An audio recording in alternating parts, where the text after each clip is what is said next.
Perkenalkan, saya Magdalene Ulaan, MSI, dosen tetap di Program Studi Teknologi Budidaya Ikan, jurusan Teknologi Perikanan dan Kebaharian. Pada kesempatan kali ini, saya ingin menyampaikan terkait mata kuliah yang saya ampu, yang sesuai dengan bidang keahlian saya, yaitu Biologi Perikanan. Mata kuliah ini ditujukan pada mahasiswa semester 2 Program Studi Teknologi Budidaya Ikan dengan bobot SKS 2 yang diselenggarakan dalam 16 kali pertemuan tatap muka dengan rincian 14 kali pertemuan materi dan 2 kali pertemuan masing-masing untuk ujian tengah semester dan ujian akhir semester. Mata kuliah ini merupakan mata kuliah dasar yang membahas terkait konsep biologi dan biologi perikanan, konsep habitat, konsep migrasi, konsep umur dan pertumbuhan ikan, konsep kebiasaan makan dan kebiasaan cara makan, konsep sistem ekskresi, konsep sistem pencernaan, konsep sirkulasi dan peredaran darah, serta konsep integumen. Adapun capaian pembelajaran lulusan prodi yang dibebankan pada mata kuliah ini meliputi CPL 1, menunjukkan sikap bertanggung jawab atas pekerjaan di bidang budidaya perikanan, CPL 2, menguasai struktur biologi, reproduksi, dan fisiologi ikan, CPL 3, mengkaji kasus penerapan ilmu pengetahuan dan teknologi yang memperhatikan dan menerapkan nilai biologi perikanan sesuai dengan bidang perikanan dan kebaharian. Capaian pembelajaran mata kuliah yang diharapkan antara lain: CPMK 1, mampu menguasai dan memahami konsep biologi dan biologi perikanan, konsep habitat, konsep migrasi, konsep umur dan pertumbuhan ikan, konsep kebiasaan makan dan cara makan ikan, konsep sistem ekskresi, konsep sistem pencernaan, konsep sirkulasi dan peredaran darah, serta konsep integumen. CPMK 2, mampu memecahkan dan mengaplikasikan keilmuan biologi perikanan agar bermanfaat bagi dirinya sendiri dan masyarakat dalam kehidupan sehari-hari. CPMK 3, mampu menyajikan alternatif solusi terhadap masalah biologi perikanan dalam lingkup spesifik yang dapat digunakan sebagai konsep dasar dalam kehidupan. CPMK 4, mampu menyiapkan, menangani, dan mengelola konsep biologi perikanan dalam mengelola sumber daya perairan dalam lingkup spesifik. Komponen utama dalam proses pembelajaran mata kuliah ini adalah DIA, yaitu Delivery, Interaction, dan Assessment. Untuk delivery, saya akan menyajikan materi dalam bentuk PowerPoint yang ditampilkan menggunakan LCD dan presentasi interaktif yang langsung dilakukan secara tatap muka untuk mendukung pemahaman mahasiswa. Interaction pada mata kuliah ini melibatkan komunikasi dua arah antara dosen dan mahasiswa berupa diskusi, tanya jawab, dan refleksi bersama. Asesmen atau sistem penilaian yang saya lakukan dalam mata kuliah ini mencakup asesmen formatif untuk penilaian proses yang dilakukan melalui tugas individu dan presentasi kelompok. Khusus untuk penugasan berupa latihan soal dapat pula diakses melalui link quizzes, serta penilaian sikap dan keterampilan sesuai dengan RPS. Selanjutnya, asesmen sumatif untuk penilaian akhir berupa ujian tengah semester dan ujian akhir semester. Model pembelajaran yang digunakan dalam mata kuliah ini menggunakan pendekatan studi kasus dengan metode ceramah, tanya jawab, presentasi interaktif, praktik, kolaborasi kelompok. Referensi pembelajaran yang digunakan berupa buku referensi dari Bond Biology Officers dan Effendi Biologi Perikanan. Baik, berikut adalah video proses pembelajaran pada mata kuliah Biologi Perikanan dengan materi pada pertemuan ke-13, yaitu Sistem Pencernaan pada Ikan. Selamat pagi semuanya. Pagi, Bu. Bagaimana kabar di hari ini? Semuanya sehat, berarti sudah siap untuk mengikuti proses pembelajaran di hari ini ya. Oke, kan? Hadir semuanya? Atau ada yang tidak hadir? Ketua kelas? Hadir semua, Bu. Oke, hadir semua, Bu. Nah, sekarang materi kita adalah terkait sistem pencernaan ikan.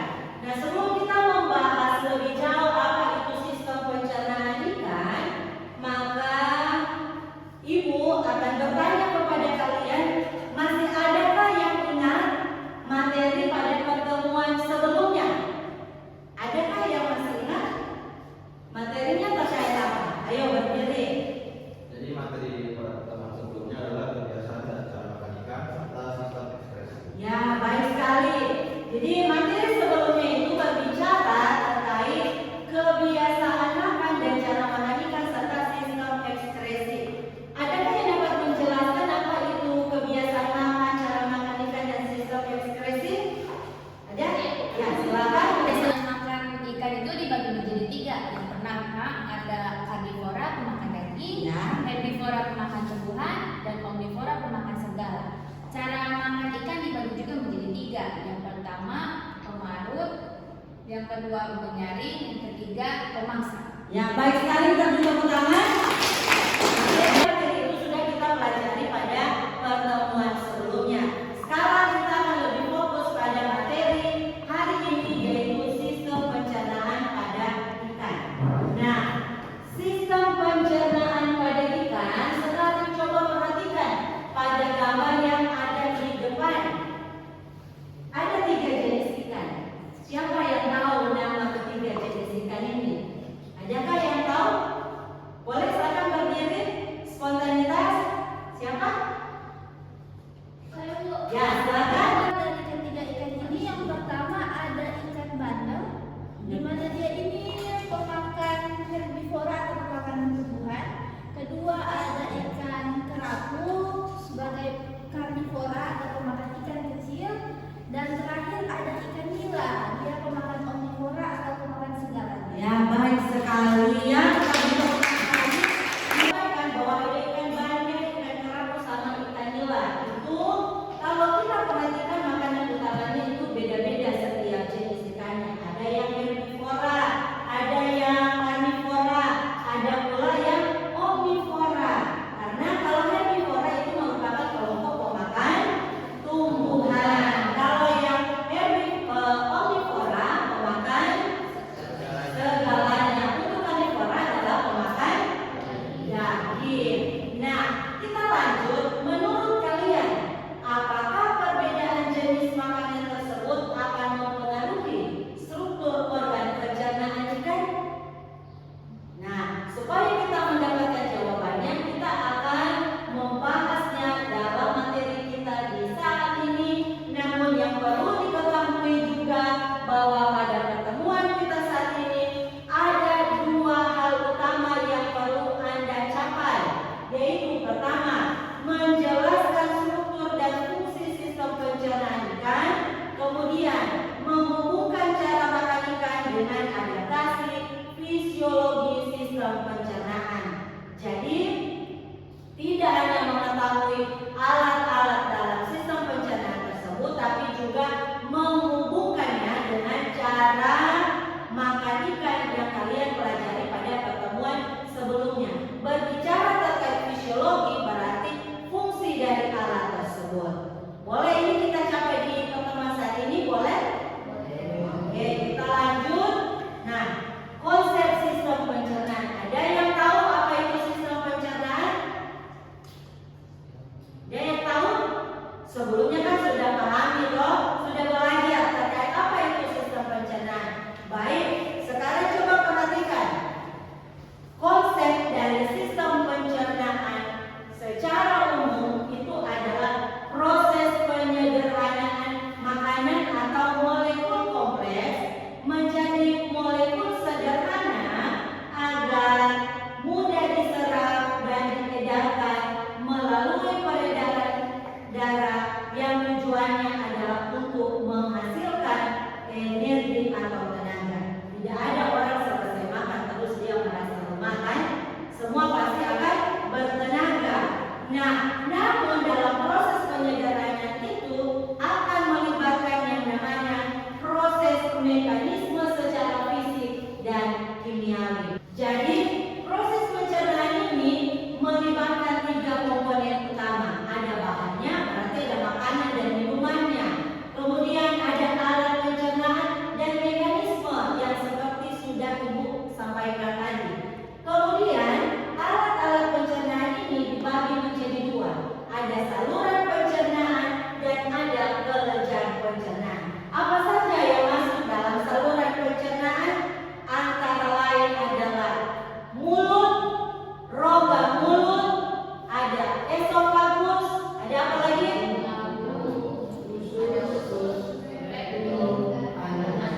Nah, jadi kurang lebih ada mulut, rongga mulut, esofagus, lambung, usus, rektum, dan juga anus. Itu merupakan bagian saluran pencernaan. Nah, untuk kelenjar pencernaan itu ada 2. Ada hati dan juga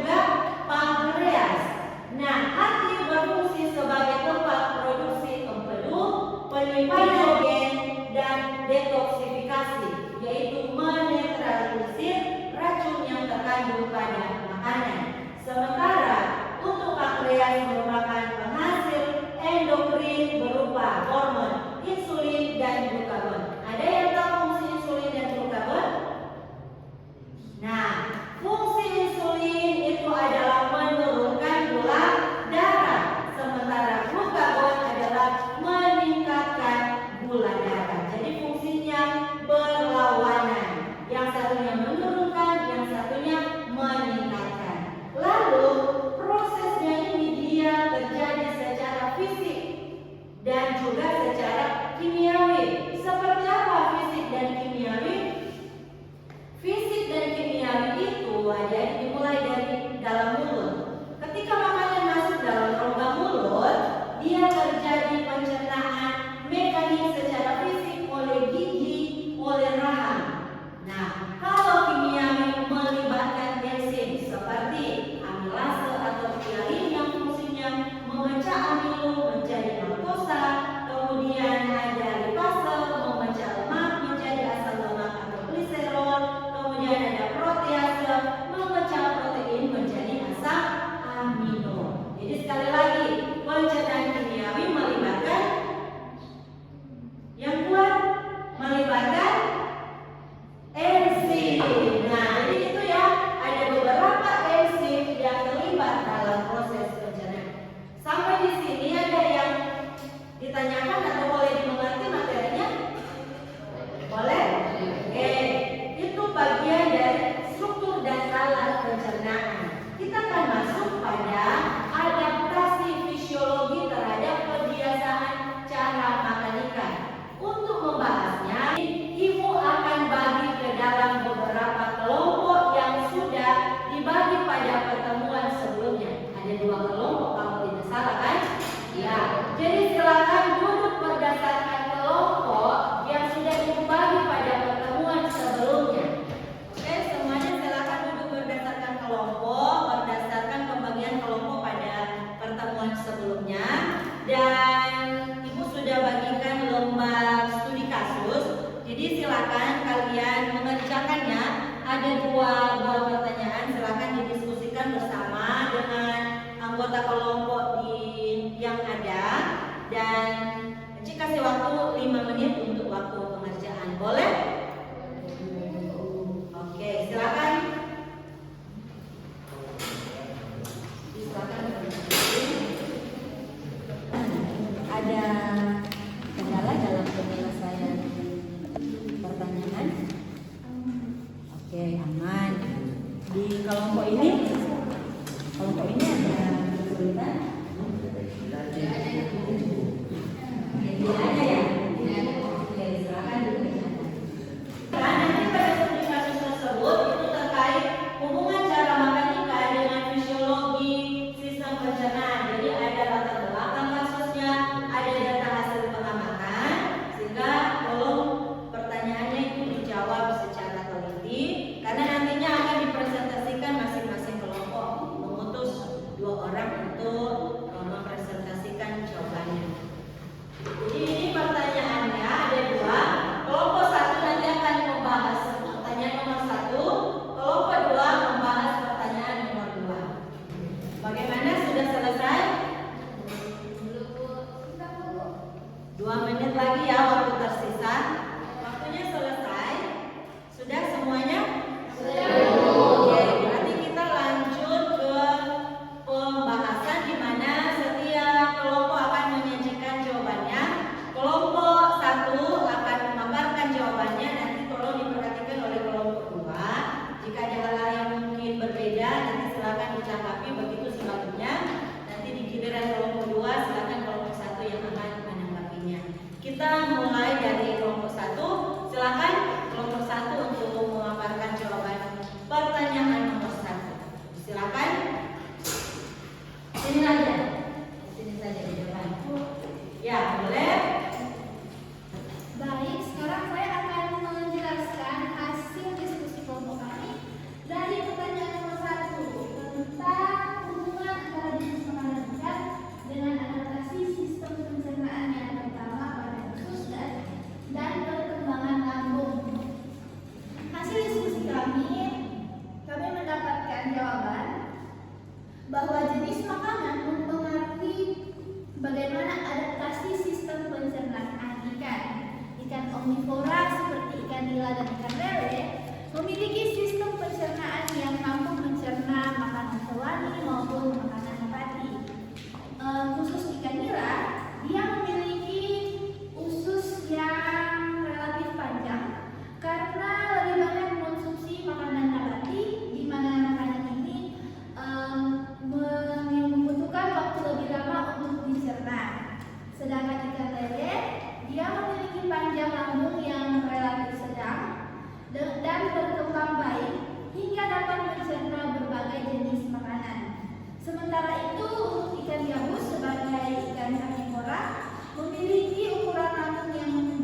kelompok 1. Berdasarkan data pengamatan, bagaimana hubungan antara jenis makanan ikan dengan adaptasi sistem pencernaannya, terutama panjang usus dan perkembangan lambung.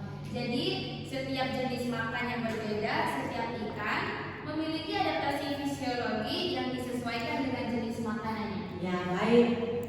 Silakan duduk, kita beri tepuk tangan. Adik-adik mahasiswa, jenis makanan yang berbeda dari setiap jenis ikan itu turut mempengaruhi adaptasi fisiologi dari ikan tersebut. Misalnya, kalau dia masuk pada kelompok herbivora, dia memiliki panjang usus yang berbeda dengan yang omnivora dan karnivora. Pada herbivora ususnya lebih panjang. Kenapa? Karena makanan yang banyak dikonsumsinya mengandung selulosa yang berasal dari pakan nabati. Demikian dengan karnivora. Pada karnivora, protein yang terkandung pada pakan hewani itu lebih mudah dicerna, sehingga ususnya tidak sama ukurannya dengan herbivora. Kalau omnivora, karena dia pemakan dua-duanya, maka lambung dan juga ususnya itu sifatnya stabil atau menyesuaikan dengan jenis pakan yang dia konsumsi. Nah, kita lanjut pada pertanyaan nomor 2. Jadi nanti sebentar kelompok 1 yang akan menanggapi. Silakan kelompok 2 untuk membacakan jawabannya. Ya. Terima kasih atas kesempatan yang diberikan mengenai hasil diskusi kelompok kami tentang mengapa ikan nila dan lele memiliki sistem pencernaan yang berbeda dengan ikan gabus, meskipun keduanya sama-sama dapat mengonsumsi pakan muatan. Jelaskan berdasarkan data pengamatan. Jadi jawabannya berdasarkan disebabkan oleh kebiasaan makan alami masing-masing ikan. Ikan nila dan lele merupakan ikan karnivora sehingga sistem pencernaannya beradaptasi untuk mencerna makanan nabati dan hewani. Meski diberi pakan buatan, struktur organ pencernaan mereka tetap sesuai adaptasi makanan dan masing-masing. Ya, baik sekali. Bagaimana? Silakan duduk. Bagaimana kelompok 1? Sama atau berbeda? Kurang lebih sama, Bu. Ah, Tapi izinkan saya menjelaskan. Oke, silakan berdiri. Oke, untuk menanggapi jawaban dari kelompok 2 tentang pertanyaan kedua, kurang lebih jawabannya sama, di mana kalau kebiasaan makan alami masing-masing ikan itu mengakibatkan perbedaan, di mana ikan lele dan ikan nila merupakan omnivora yang mampu mencerna dan beradaptasi dengan makanan nabati maupun hewani. Apalagi untuk ikan gabus, di mana ikan gabus adalah karnivora, jadi sistem pencernaannya itu sesuai untuk mencerna protein dari hewan. Dan ketiganya mampu mencerna pakan buatan, tetapi tetap mencerminkan adaptasi terhadap jenis makanan alaminya masing-masing. Sekian, Bu. Ya, terima kasih. Kita beri tepuk tangan. Semuanya sudah berusaha untuk menyelesaikan pertanyaan lewat studi kasus yang ada dari 3 jenis ikan yang mewakili kelompok herbivora, karnivora, dan omnivora. Jadi pada dasarnya pada ikan herbivora, pada ikan karnivora dan omnivora, alat pencernaannya berupa lambung dan usus serta bagian alat pencernaan berupa mulut, rongga mulut yang di dalamnya ada gigi dan lidah, semuanya memiliki adaptasi fisiologi yang tidak hanya didasarkan pada jenis makanannya, tapi juga didasarkan pada perubahan lingkungannya. Nah, tanya Ibu kasih contoh ikan lele pada kelompok budidaya A, dia dikasih pakan tenggelam. Nah, setelah dipindahkan pada kelompok B, dia diberi pakan apung. Apakah ikan lele itu tidak akan makan? Makan. Jadi seiring kebiasaan yang kita terapkan pada ikan tersebut, maka otomatis ikan pun akan beradaptasi dengan proses kebiasaan makan. Tujuannya untuk apa? Tujuannya adalah untuk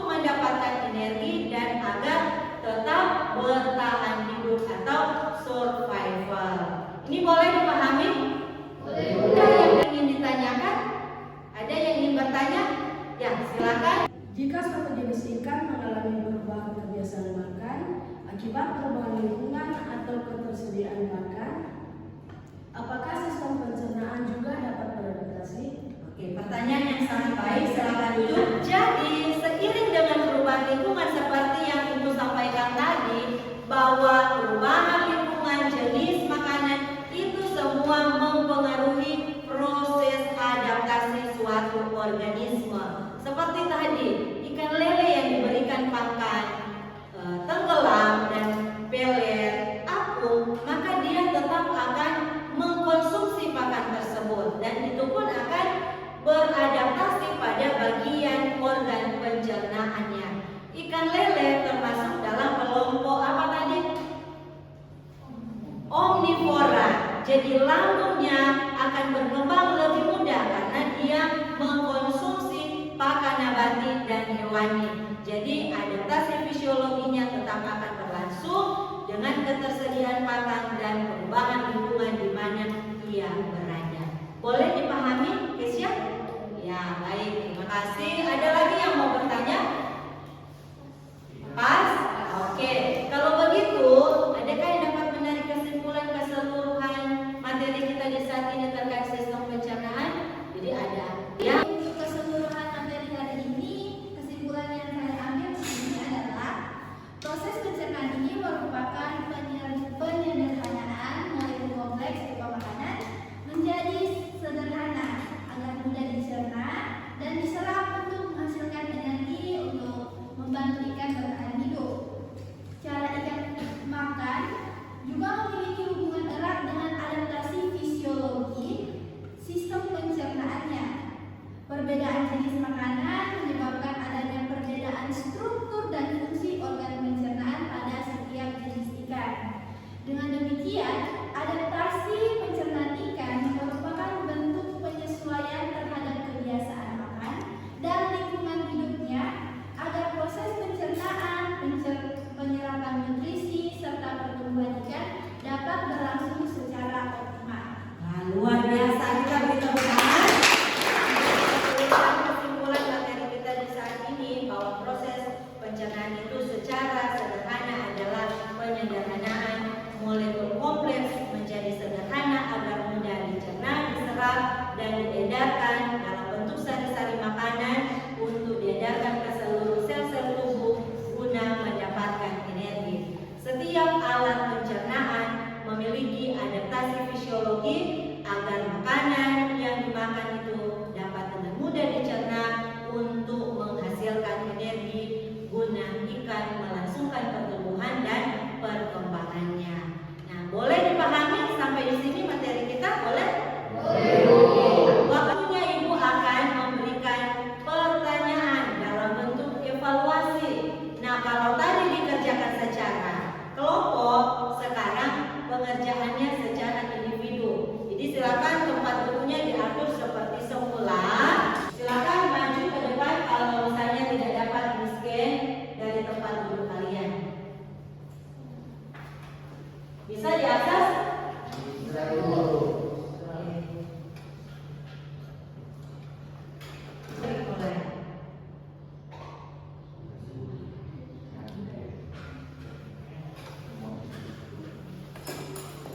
Ya, silakan dikerjakan setiap pertanyaan yang ada. Ya.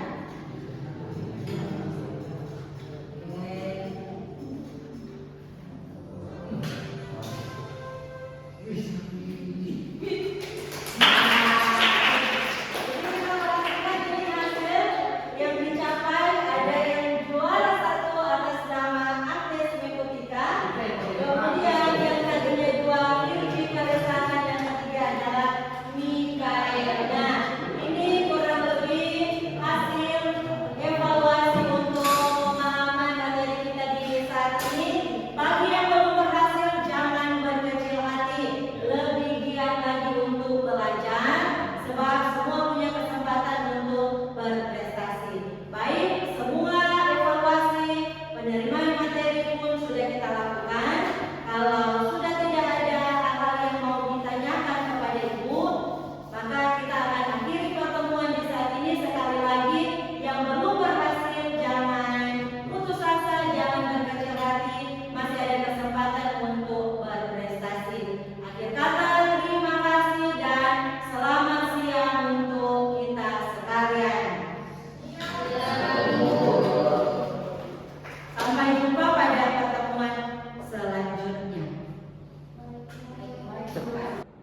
Sekian rekaman video proses pembelajaran pada mata kuliah Biologi Perikanan topik Sistem Pencernaan pada Ikan. Video ini diperuntukkan sebagai salah satu syarat penyusunan dokumen pernyataan diri dosen dalam unjuk kerja Tridharma Perguruan Tinggi PDD UKTPT sertifikasi dosen pada tahun 2026. Semoga dengan video ini dapat menjadi pertimbangan yang baik dalam proses penilaian sertifikasi dosen tahun 2026. Akhir kata, saya mengucapkan terima kasih. Wassalamualaikum warahmatullahi wabarakatuh.